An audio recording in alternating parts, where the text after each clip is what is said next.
చేసుకోవాలి. ఇప్పుడు ఈ పౌడర్లో ఇది వేసుకోవాలి. ఇలా రెండు కలిపి మిక్స్ చేసుకోవాలండి. పెనంలో నెయ్యి వేసుకొని వేడి చేసుకోవాలి. నెయ్యిని కరిగించుకోవాలి. కరిగించుకున్న నెయ్యిని ఈ పిండిలో వేసుకొని కలుపుకోవాలి. ఉండ వచ్చేటంత వరకు చూసుకుంటూ కలుపుకోవాలి. ఇది ఉండ చేసుకోవాలి.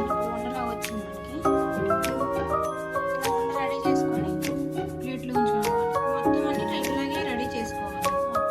మొత్తం అన్ని చేసుకోవడం అయిపోయిందండి. నెల 2 నెలల వరకు ఉంటాయి.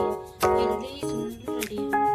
ఈ వీడియో మీకు నచ్చితే లైక్ చేయండి మరియు ఈ ఛానల్ని సబ్స్క్రైబ్ చేసుకోండి.